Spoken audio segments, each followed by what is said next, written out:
and all WHO staff who were involved in the response. This has only been possible thanks to a concerted, comprehensive and consistent approach using vaccines and therapeutics alongside proven public health measures with empowered and engaged communities. COVID-19 is a very different disease, but the approach is the same. The absence of any one of these key measures presents a weakness that this virus will exploit, as we are seeing all over the world. More cases of COVID-19 have been reported globally in the past 2 weeks than during the first 6 months of the pandemic. India and Brazil account for more than half of last week's cases. But there are many other countries all over the world that face a very fragile situation. In India, WHO is providing critical equipment and supplies, including oxygen concentrators, lab supplies, and mobile field hospitals. We're also providing advice for people on how to provide care at home for families that are unable to find a hospital bed. For patients with severe or critical disease, WHO recommends treatment with dexamethasone. And WHO and the WHO Foundation are raising funds to support the need for oxygen and related supplies globally. In the meantime, we call on everyone to continue to follow WHO and national advice on keeping safe, maintain physical distance, avoid crowds, wear a well-fitted mask that covers the nose and mouth properly, open windows, cover coughs and sneeze, and clean your hands. What's happening in India and Brazil could happen elsewhere unless we all take these public health precautions that WHO has been calling for since the beginning of the pandemic. Vaccines are part of the answer, but they are not the only answer. On Friday, WHO gave emergency use listing to Moderna's COVID-19 vaccine, making it the 5th to receive the WHO validation. Emergency use listing is one prerequisite for vaccines to be purchased and supplied through COVAX. It also allows countries to expedite their own regulatory approval and to import and administer a vaccine. And we're pleased to note that Gavi has signed an agreement with Moderna for 500 million doses of vaccine on behalf of COVAX. This morning, I met with Sweden's Minister for Development Coordination, Minister Per Olsson Frid, who informed me that Sweden will donate 1 million doses of AstraZeneca vaccines to COVAX. Tack så mycket, Sweden, for this donation, which allows similar donations by France, which follows similar donations by France, New Zealand and Norway, with positive signs from some other countries, and we call on all other countries to follow the example these countries have set and donate through COVAX to help accelerate equitable distribution and access. COVAX has now shipped almost 50 million doses of vaccine to 121 countries and economies. But we continue to face severe supply constraints. Solving this dilemma demands courageous leadership from the world's largest economies. Next month, leaders from the G7 countries will gather for what may be the most significant meeting in its history. The G7 countries are the world's economic and political leaders. They're also home to many of the world's vaccine producers. We will only solve the vaccine crisis with the leadership of these countries. The Access to COVID-19 Tools Accelerator currently faces a funding gap of $19 billion. And we estimate that we will need a further $35 to $45 billion next year to vaccinate most adults around the world. The G7 countries could mobilize a substantial portion of these funds themselves and lead a global effort to accelerate vaccination around the world. We face a shared threat that we can only overcome with shared solutions, sharing financial resources, sharing vaccine doses and production capacity, and sharing technology, know-how, and waiving intellectual property. Today, it's my great honor to be joined by Gordon Brown, the former Prime Minister and Chancellor of the Exchequer of the United Kingdom. As Prime Minister, Mr. Brown has hosted the G20 summit in 2009, when, under his leadership, the G20 countries committed to making an additional $1.1 trillion available to alleviate the most acute economic crisis since the Great Depression. We now face an even more severe crisis, and we need the same kind of leadership. Gordon, thank you so much for your leadership, and thank you for joining us today. You have the floor. As Dr. Tedros has just told us, each week for the past 10 weeks, we've seen increases in COVID cases worldwide. Last week was one of the worst, with nearly 5.7 million new confirmed cases reported and over 93,000 new deaths. And with many communities, healthcare centers in India, Brazil, and elsewhere simply overburdened, overwhelmed, and under-resourced, we are at this critical moment in the fight against COVID-19. And we are face to face with this unanswerable truth that no one is safe anywhere till everyone is safe everywhere, and no country can finally be COVID-free until every country is COVID-free. And for his repeated and accurate warnings to us, and for his impassioned leadership, I want to praise my friend Dr. Tedros and his brilliant staff, and all those across the world who through ACT Accelerator and COVAX are working for vaccine equity. For while the near majority of US citizens and the majority of UK citizens have already received one COVID shot, in hard-hit India, just 10% have been vaccinated. And months since the vaccine became available, less than 1% of sub-Saharan Africa. And this is a man-made catastrophe, because while it took 9 months to reach 1 million deaths when we had no vaccine, in only 4 months since we've had a vaccine, we reached 2 million deaths, and in only 3 months since, 3 million deaths. 1 in 2 vaccinated in much of the West, less than 1 in 100 in sub-Saharan Africa. By our failure to extend vaccination more rapidly to every country, we are choosing who lives and who dies.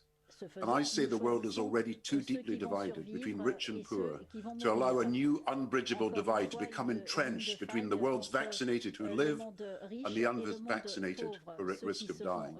And it's not only the poor who suffer, all of us do. The longer the poorer countries go unshielded, the more the disease will continue to spread, mutate, and threaten not just poor countries, but rich countries too, including the already vaccinated. So this is a global problem that needs the globally coordinated solution Dr. Tedros has just mentioned. To protect ourselves locally, we need to act globally, with a concerted and immediate push to mass vaccinate the world, underwritten by the richest countries to help the poorest, and not as an act of charity, but as a matter of national security for each of us, as the best insurance policy in the world. For the words of President John Kennedy, spoken 60 years ago, ring even truer today. If a free society cannot help the many who are poor, it cannot save the few who are rich. Now, the miracle that is science has given us multiple vaccines, and assisted by licensing agreements and I hope a temporary patent waiver as proposed by People's Vaccine Alliance, manufacturing can be ramped up in every continent soon. But I want to address the biggest question the poorest countries still have no answer to. Who will pay? The cost to a low-income country is prohibitive. The double vaccine at $10 can be an entire week's income for a family. But for our richer countries, the bill for mass vaccinating the world and ensuring access also to tests and treatments is affordable. a total of around 30 billion a year, if spread across the richest countries, means just 25 cents a week per citizen. And it is money we cannot afford not to spend. For mass vaccination is not just an epidemiological and ethical imperative, it's an economic imperative. For if the cost of vaccines is in billions, the overall savings is in trillions, trillions of additional economic output made possible when trade resumes in a COVID-free world. Helping vaccinate the rest of the world will cost America up to $7 billion a year. And that's less than 0.5% of the cost of its $2 trillion economic stimulus. And yet the resumption of trade and economic activity that a virus-free world makes possible in 2021 alone will be worth 10 times as much to America. Now, I want to pay tribute to the ACT Accelerator and COVAX. It has raised $14 billion for tests, treatments, vaccines, and PPE.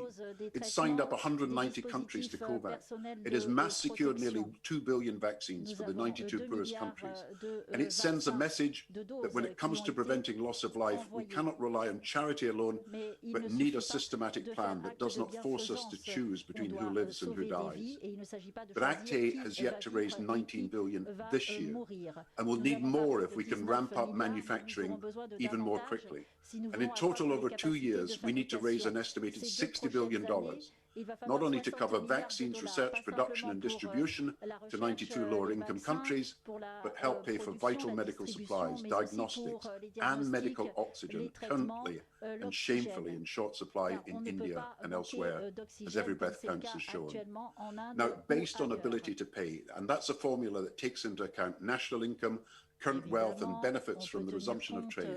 America would pay 27% of the cost, Europe 23%, the UK 5%, Japan 6%, Korea and Australia, who will attend the G7, and Canada 2% each. And I say to the G7, the forum that brings together the world's richest countries, you have the power and the ability to pay for nearly 2/3 of the costs and secure a historic breakthrough by agreeing an equitable burden-sharing formula that could cover global health provision.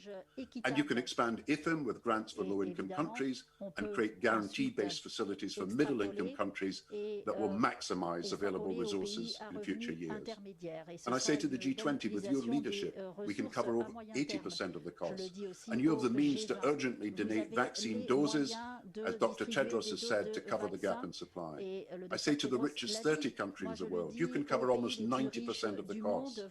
And the same burden-sharing formula can also be applied so that instead of the familiar pandemic cycle of panic now and neglect later, the world invests now when there is a cash shortfall and for the future in pandemic preparedness, as Helen Clark's WHO review will highlight, to ensure that even if future outbreaks happen, pandemics become preventable. And I say directly to the leaders of the World Bank and all multilateral development banks and to the IMF, your responsibility also is clear. We, the shareholders, want to instruct you to ensure low and middle income countries can invest in building up their currently understaffed and under-resourced primary healthcare systems that are now at breaking point.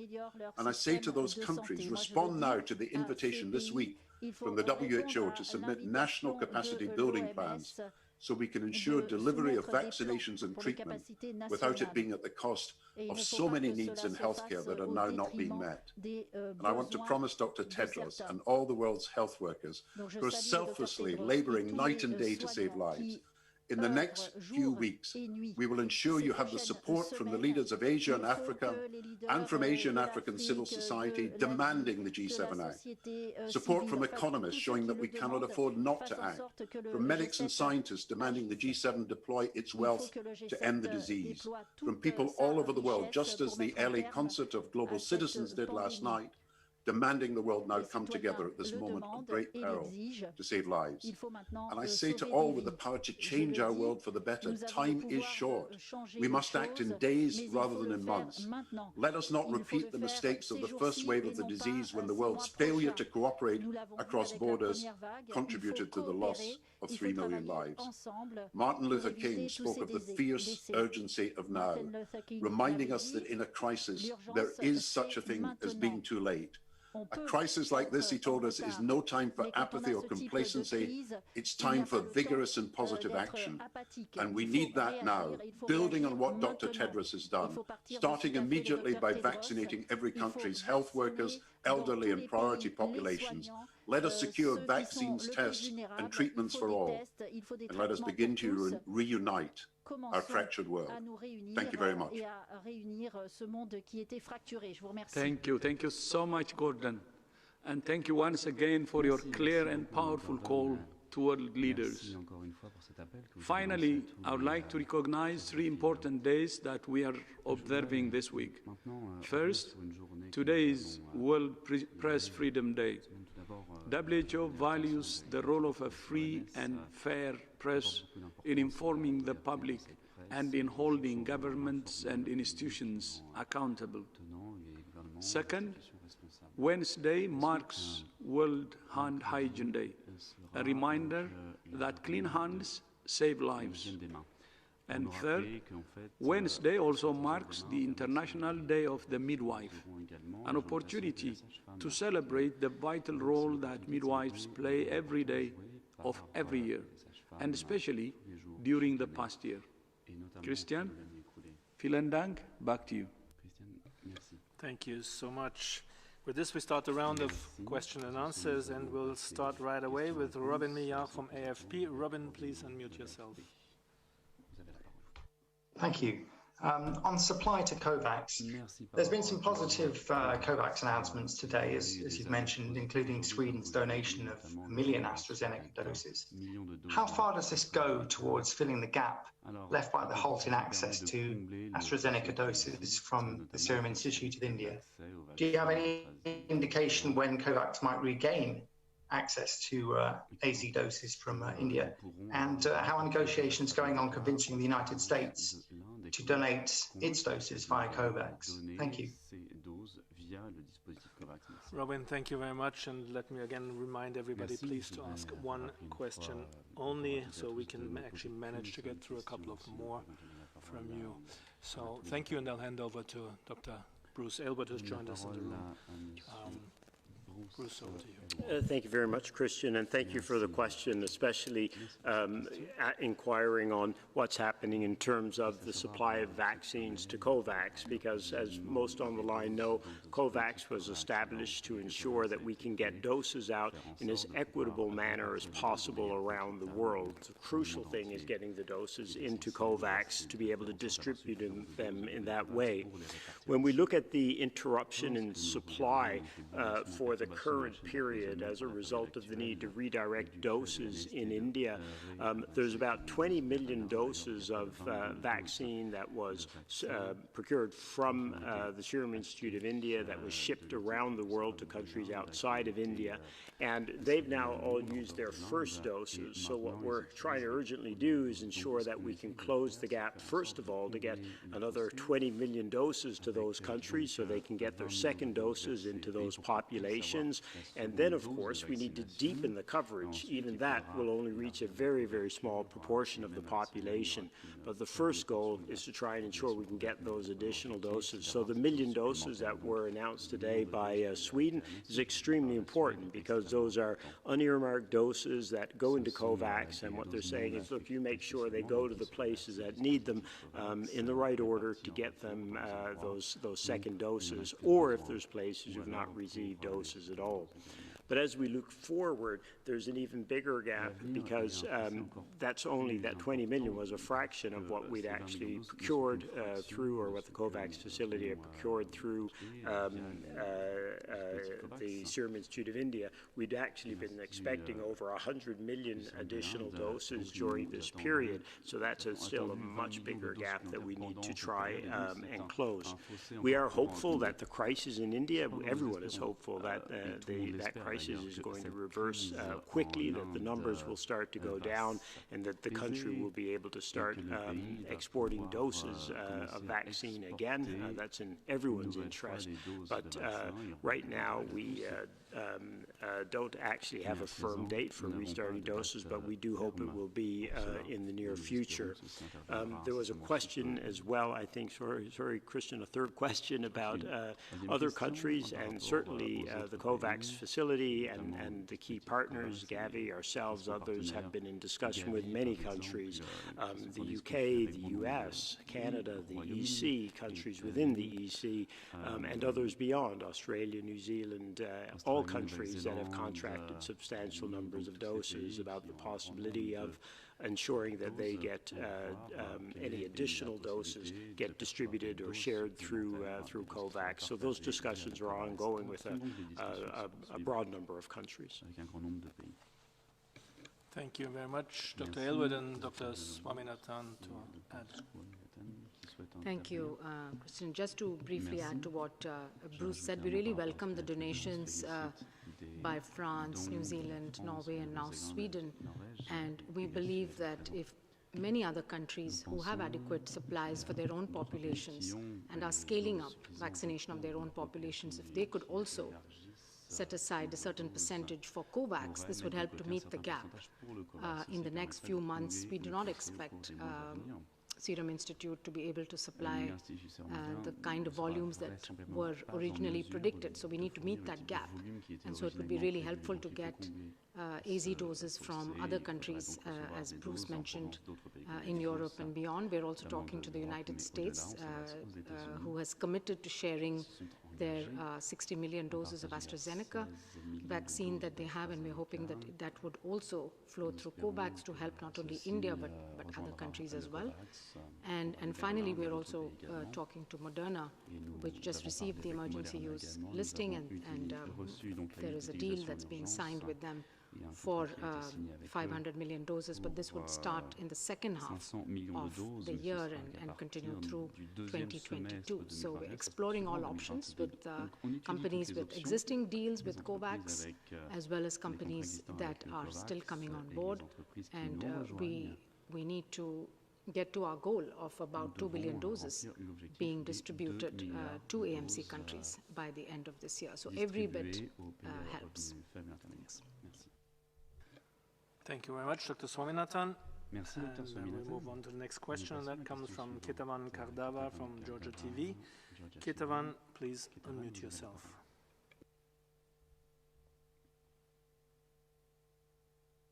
Hello, can you hear me? Very well, please go ahead. Thank you very much. I have a question concerning Chinese vaccines.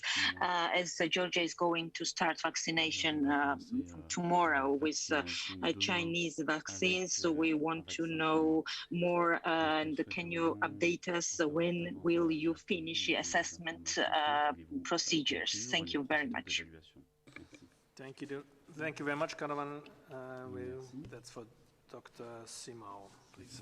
Thank you for the question, and let me say that we are finalizing the assessment of Sinopharm. There is still some documentation that needed to be added, but it should be closed this week, and we will start the final assessment for the listing of Sinovac on the 5th, which is the day after tomorrow.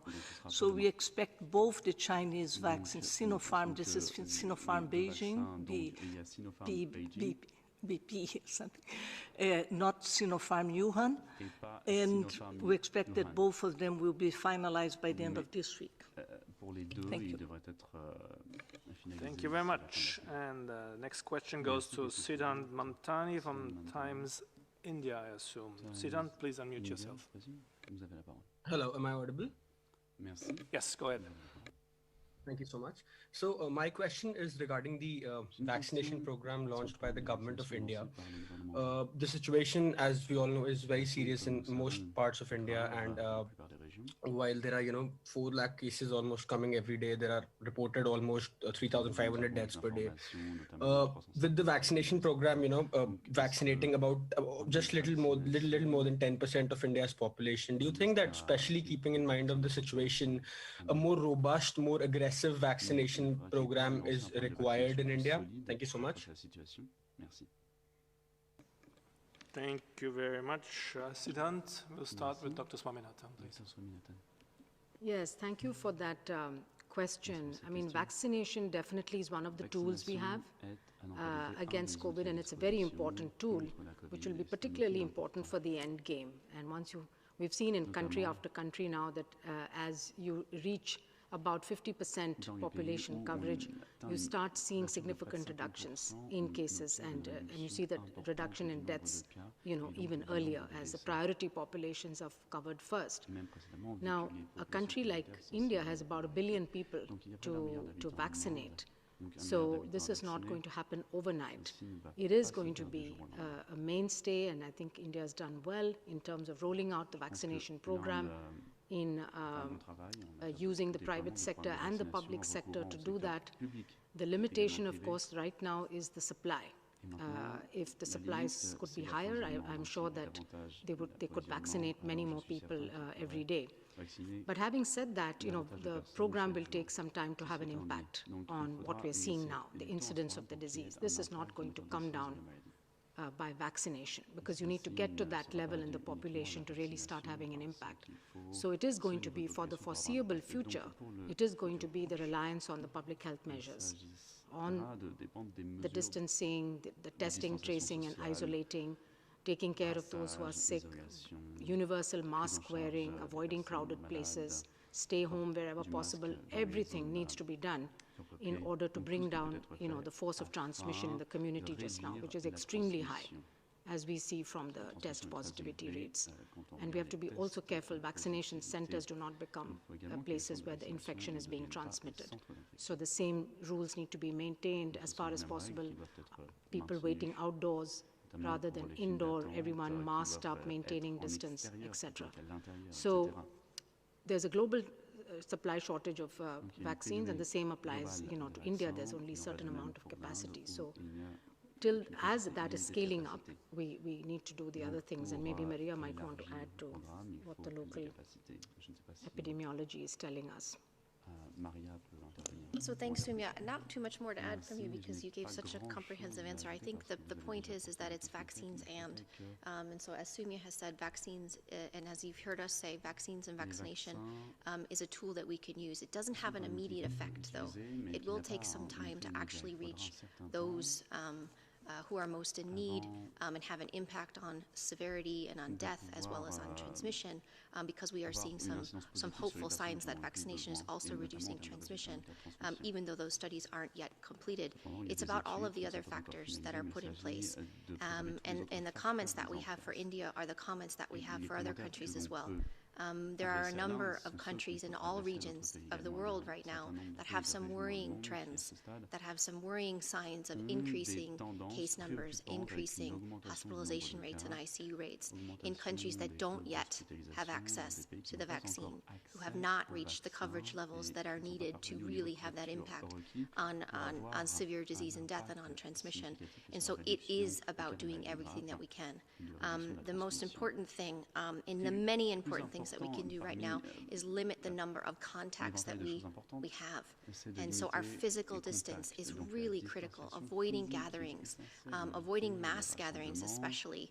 And if you can do things outdoors, do them outdoors compared to indoors. If you are indoors, make sure that you have good ventilation. It's as simple as opening windows if it's safe to do so, making sure that you wear a mask, making sure that when you wear a mask you have clean hands, making sure that you practice respiratory etiquette, stay home if you're unwell, follow the local guidance. The intensity of transmission around the world is very different, and so it does, the level of intensity of the measures that you take depend on where you live.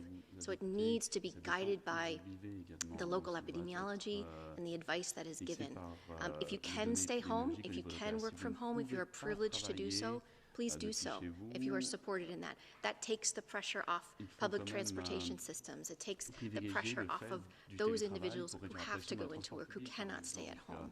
And it takes the pressure off of our frontline workers. So everything that we can do, I mean, I know some people are in a fortunate situation where transmission is down and they're saying that the pandemic is almost over. This pandemic is far from over, and we are all in this together.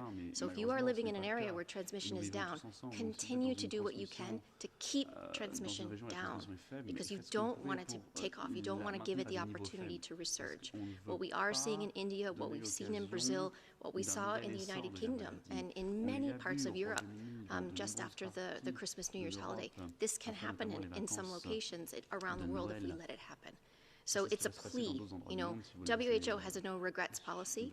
We ask that you follow that same policy where you live. Don't put yourself at risk if you can.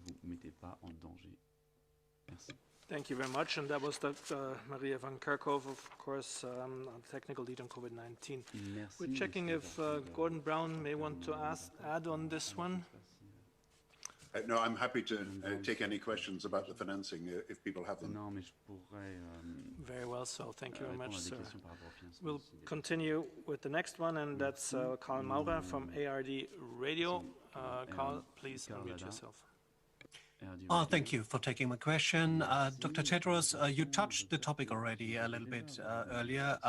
What are your hopes, your confidence regarding the process of the WTO negotiations on intellectual property regarding vaccines, and what impact could it have for vaccination programs as COVAX?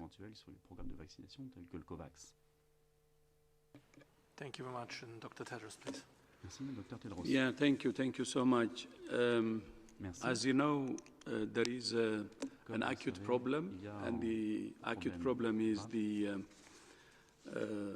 vaccine access now. Some countries have started, some haven't. And those who have started, they face shortages, and we need to provide vaccines for them for their second round and for their booster. The other problem is for the long term, that is, we need to have a significant level of vaccination rate that may amount to bringing herd immunity. And if we're going to vaccinate majority of the adults to bring herd immunity, then the amount of vaccine we need will be significantly more than what we have now. So the production capacity should increase, and that's why the IP waiver will be very important. And I would like to thank South Africa and India for proposing the IP waiver.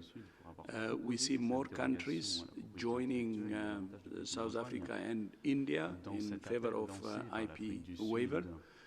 And I hope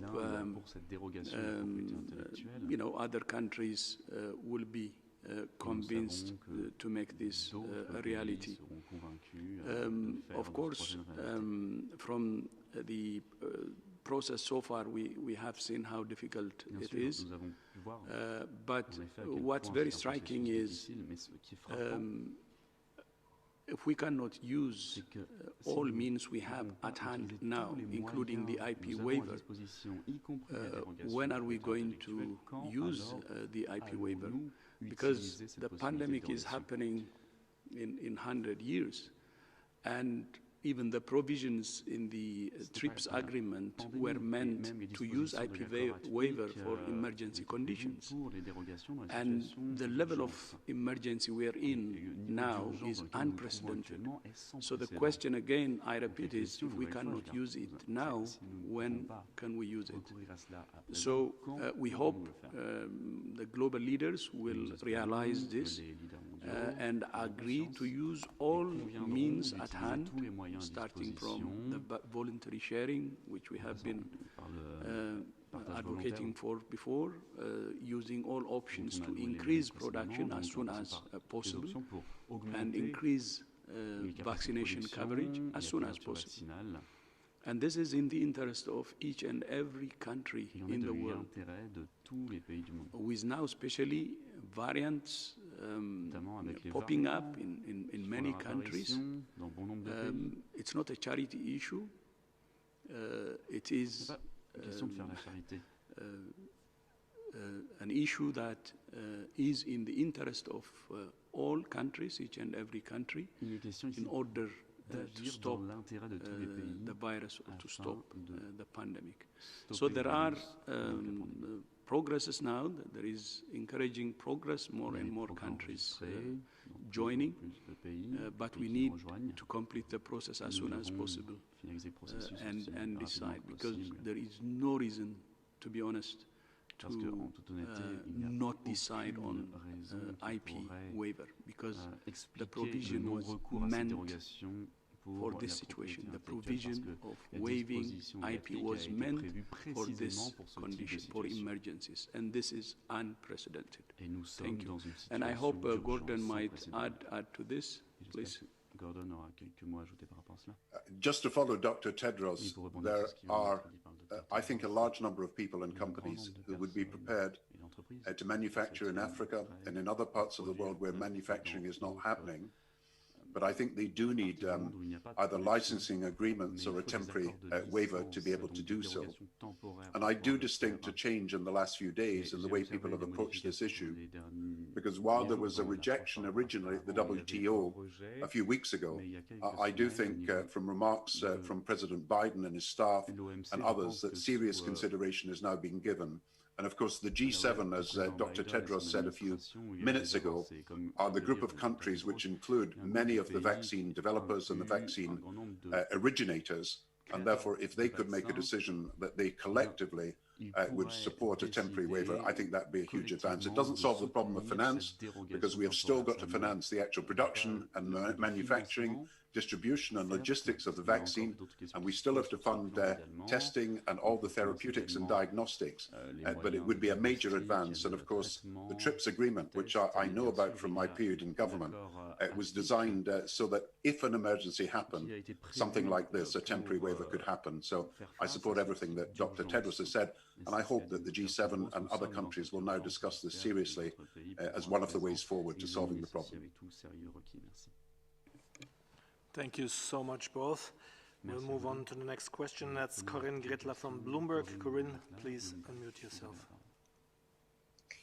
Hi, thanks for taking my question. It's really just a housekeeping question on the Sinovac and Sinopharm emergency use listings.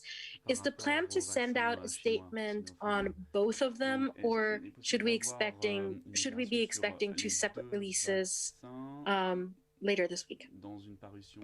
Dr. Simao, please.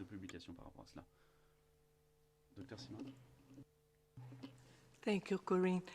It's a good question, because they are at different stages. Because Sinopharm started to be the final assessment of Sinopharm by the WHO's expert advisory group started last week. And like I said, there were still some final arrangements to be made for the decision to be made. So, and while Sinovac will only start on Wednesday, right? So it depends a lot on how it evolves. We expect that we'll have both decisions by the end of this week, but if Sinopharm's the final decision is finalized before Sinovac, we will make it public as soon as possible, because we know that some countries depend on this decision to proceed with their vaccination. Thank you. Thank you very much for this clarification, and we'll continue with Priti Patnaik from Geneva Health Files. Priti, please unmute yourself. Hi, can you hear me? Very well. Thank you for taking my question. One question perhaps for Dr. Maria Vankakov or one of her colleagues on the status of the sharing of genomic information on the different emerging variants in India. Reuters reported last week that there seems to have been some concerns on the collection and sharing of epidemiological data. And we understand that WHO has not yet declared the variant B1617 as a variant of concern, as it did for the variants that emerged in Britain, Brazil, and South Africa.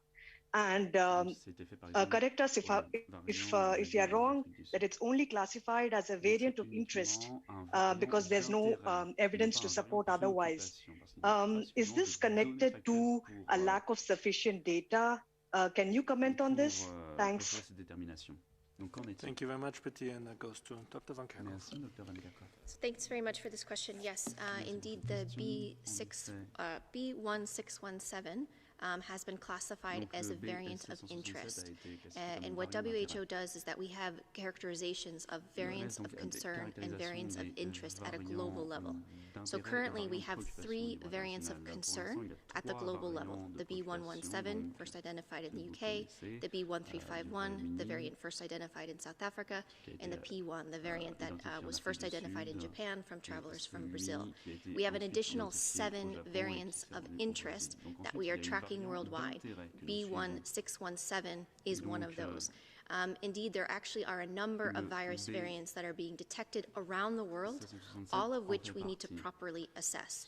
This is based on information that we know about its circulation, how much of these virus variants are circulating, and this is determined by the sequencing capacities in country. And as you know, the sequencing capacities around the world vary. In India in particular, the sequencing capacities are increasing, as is happening around the world, although we don't have very good eyes and ears to see which of these variants are circulating where. It's really patchy so far. But there's other pieces of information that we are looking at. We're looking at the epidemiology in the situation, in the local setting, in terms of, is there an increasing trends in cases, in ICU rates, in hospitalization, so we're also looking at severity. And then there are a number of lab studies that are underway. So we have a global group of individuals who work together, who meet regularly as part of our virus evolution working group. The B1617 has been discussed with our virus evolution working group, together with colleagues from India, to assess what this variant is and if there are any changes in terms of the epidemiology and the severity of disease that is caused by people who are infected with this.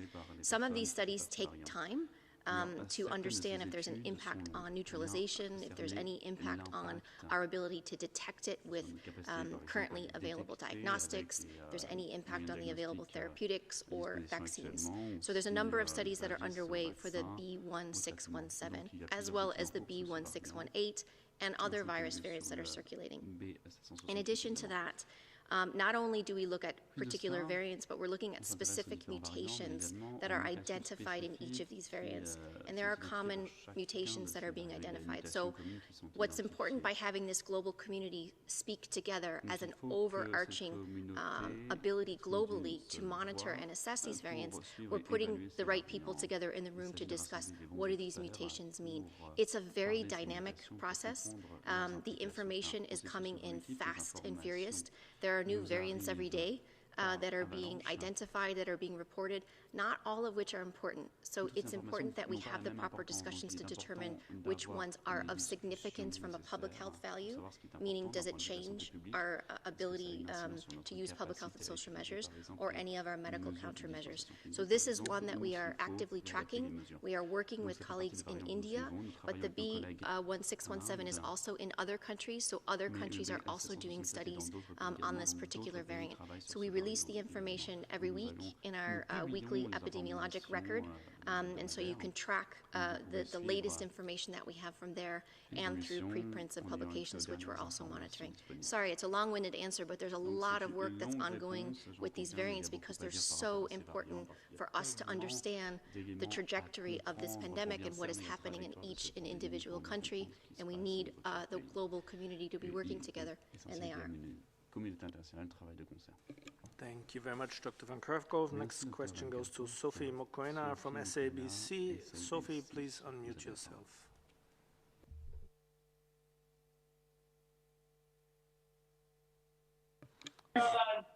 Sophie Mokoena from the SABC in South Africa. I just want to find out, in terms of the vaccines that are currently being evaluated by the WHO. How far is the WHO with Sinovac and also Sputnik? And perhaps clarity whether China and Russia have presented their reports on these vaccines. Thank you very much. I think we answered the part on China, but for Sputnik, please, Dr. Simao. Thank you, Sophie. With Sputnik, which is the Gamaleya Institute in Russia, WHO still does not have the entire dossier. It's not completed. The data is not completed yet, but it's the type of what we call it a rolling submission, so the manufacturers can put in data as the assessment moves forward. Gamaleya, Sputnik V, we have a team in Russia for the past 2 weeks already assessing the good clinical practice for the Sputnik vaccine, and we will start inspecting for the good manufacturing practices now from 10th of May to first week of June. And that's where we'll do the inspections in 5 different locations, 5 different producers. 2 of these inspections are being done together with the European Medicines Agency, and 2 will be done only by WHO. So we expect that as soon as we have the entire dossier, the full dossier, plus the compliance to both good manufacturing practices and the good clinical practice, the vaccine can be assessed then by the technical expert group, and we expect that this is likely to happen end of June or probably in July. Thank you. Thank you again for these clarifications. We'll move to Carmen Pound from Political. Carmen, please unmute yourself. Thank you so much for giving me the opportunity to ask a question. I wanted to ask about the fact that the Democratic Republic of Congo has said that they will give back about 1.3 million vaccine doses from AstraZeneca, and I think Africa CDC said that a few other African countries, without naming them, are in the same situation. I was wondering how worried the WHO and COVAX is about the situation, given that obviously, you know, the Democratic Republic of Congo right now doesn't have so many cases, but as you've seen in India and elsewhere, you never know how things might happen in the next few months. So is anything being done to help countries that, have vaccines, but they're about to expire soon to deploy them? Like, what is happening there? Thank you. Thank you very much, Carmen. I'm now looking at Dr. Aylward to take this. Thank you very much, Carmen. I'm not sure I know the exact specifics about the case that you mentioned, but we do know that some countries have had concerns about expiry dates related to the doses that they've received. What I'd understood when I heard about this, that this was not actually COVAX, but doses received through another channel. But again, I'm not 100% sure on that. What more important is the second part of what you asked about what we're doing to try and help. And most importantly, this is a piece of work that started back in October, November of last year, where the whole COVAX entity, UNICEF, WHO, the World Bank, others, and many partners and NGO partners on the ground started working with governments on what we call their National Vaccine Deployment Plans, or NVDPs. And those plans have 9 or 10 now different areas of work, everything from ensuring vaccine safety, cold chain capacity, how to manage the communications around vaccine, the planning for rollout, financing, etc. And there's been a tremendous amount of work done with all of the countries that are part of COVAX, and especially the 92 what we call advanced market commitment countries, or the ones that receive support and in the form of the vaccine. So there's been a whole program of work with them to ensure first there was an assessment in these countries across all the dimensions I mentioned, then that a plan was put together, a comprehensive plan that was actually financed and then systematically tracked. So all of that was to ensure that the issues like you just received, mentioned are able to be managed, make sure that as countries get vaccines, even with short expiry dates, that they be able to roll them out as rapidly as possible. Now, not every plan goes perfectly, so there have been some bumps in the road and some hiccups in different countries that we've heard about, and every week the teams get together, or actually almost on a daily basis. They systematically look at the lessons that we're hearing, sharing those lessons across regions and countries to make sure as we go forward they get dealt with. So yes, there's going to be some bumps in the road, but there's a huge upfront investment that's been made to try and help countries ensure the smoothest rollout as possible, but still learning as we go, and hopefully the rollout will get smoother and smoother as it goes forward. Thank you very much, Dr. Aylward. The next question goes to Gabriela Sotomayor from Progreso. Gabriela, please unmute yourself. Gabriela, si vous voulez bien enclencher votre micro. Hi. My question is for Mr. Brown. Rich governments are prolonging the global pandemic, but also pharmaceutical companies. So where is the accountability here? Health personnel are dying, elderly. This is very unfair when those countries can help. So do you think that at least they have a moral responsibility? And very, very quick, please, if Dr. Tedros can give a message for journalists who have been arrested, harassed, attacked for criticizing the dealing of the pandemic of their governments. Thank you very much. Thank you very much, Gabriela. Mr. Brown? Well, this is a moral catastrophe if we cannot help vaccinate and provide help to the poorest people in the world. And that's why I think people are determined that in the next few weeks, big decisions be made. And we really are at a point where the G7 and then the G20 have got to make these decisions. So Germany, Norway, United Kingdom, United States of America have provided substantial amounts of resources to Act A and therefore to COVAX. But some countries have yet to contribute. Some countries could contribute more than they've done. And I think over the next few weeks, you will find people trying to persuade governments in each of the G7 countries initially and then the G20 countries that there is an ethical as well as economic imperative for taking action to provide for money for vaccinations. And I would see this campaign that you saw a concert last night in Los Angeles. You've seen letters already appearing. Some of the medics themselves have been calling for the vaccinations that they've discovered and have been responsible for to be distributed right across the world. And this will see a great deal of momentum over the next few weeks to persuade us that really you can't rely on just passing the begging bowl round when you've got a crisis of life and death. You can't treat this like a charity fundraiser. You've got to have a systematic plan for equitable burden sharing, and that's what I hope we'll get agreed by June the 11th. And even then, I wish it had been earlier, but this is the point at which a decision can be made. Thank you so much, Mr. Brown. Dr. Tedros. Dr. Tedros. Thank you so much for that question.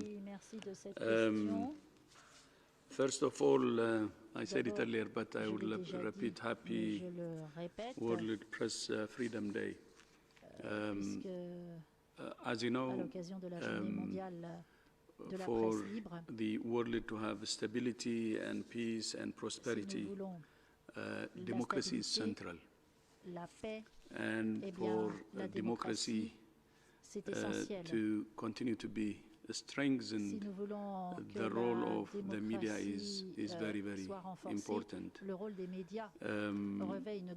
And strengthening media in each and every country and ensuring its freedom is actually contributes for the stability and survival and development of the country, and also strengthening democracy. So when we celebrate Press Freedom Day, I think each country should realize that protecting the media, protecting journalists is actually to the advantage of each and every country. I call on all countries to work on strengthening strong media in their countries and at the same time strong democratic institutions. And then the other extreme, of course, is, as you rightly said, journalists are being targeted in many countries, and that should not be the case.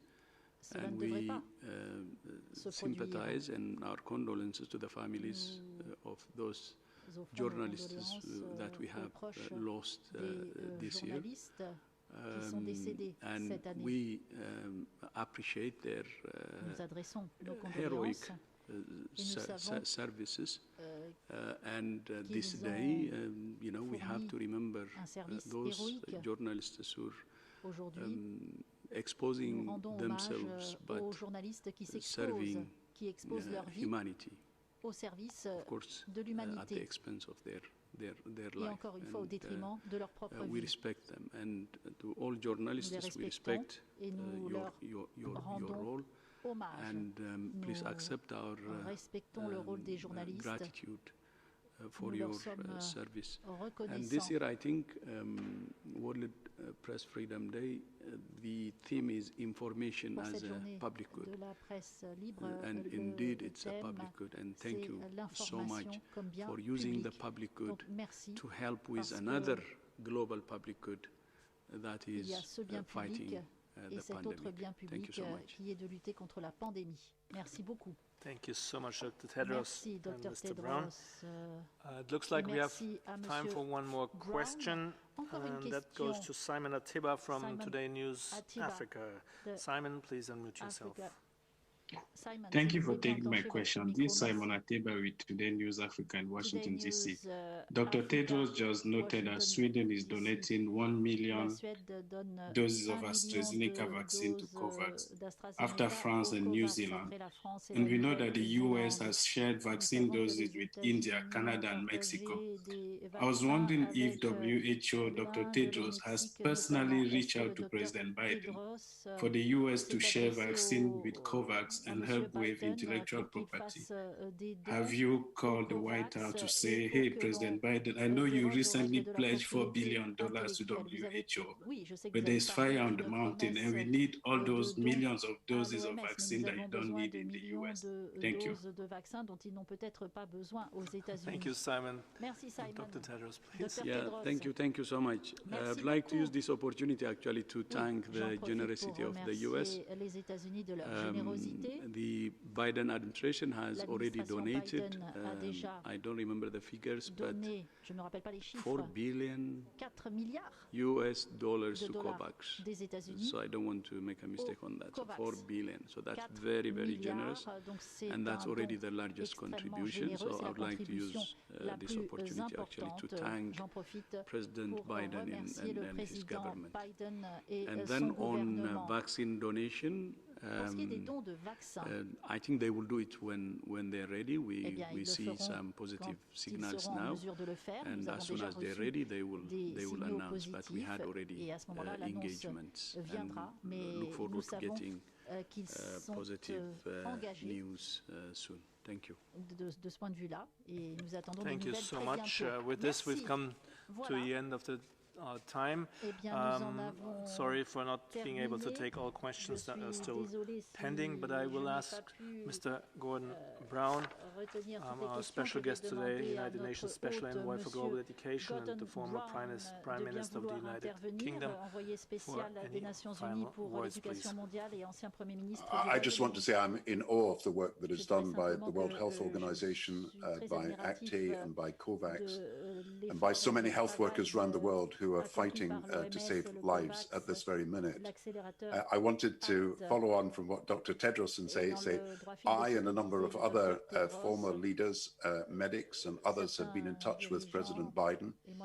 We've raised the issue of the temporary waiver for the patents. We've raised the issue of dose sharing, and we've also raised the issue of support financially at the G7 for the vaccine to be distributed across the world. So I've got no doubt President Biden, who spoke at the concert last night, is determined to do what he can.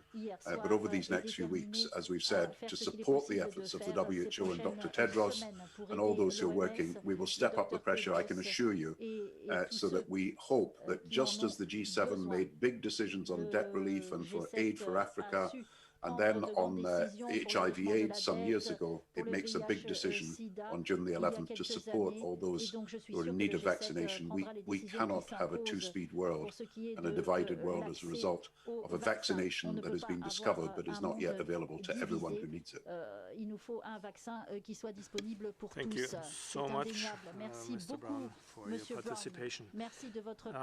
Thank you all for your participation here. We will be sending the audio files and Dr. Tedros' remarks, and as well also Mr. Brown's remarks afterwards. The full transcript will be posted on the WHO website tomorrow morning. For any other follow-up questions, please send an email to mediainquiries@who.int. With this, I'll hand over to Dr. Tedros to close. Okay, thank you so much. So much gratitude, Prime Minister Gordon Brown, for joining and also for championing vaccine equity. Thank you so much. And also the long-term proposal you have made. I hope the world will listen on burden sharing. Thank you so much for that. And my appreciation also to the media colleagues who joined today. Again, happy World Press Freedom Day. And representing on behalf of WHO, I'd like to express our respect and appreciation for what you're doing. And thank you so much for that. And see you in our upcoming presser on Friday. Thank you so much. Et notamment à vendredi pour la prochaine conférence de presse.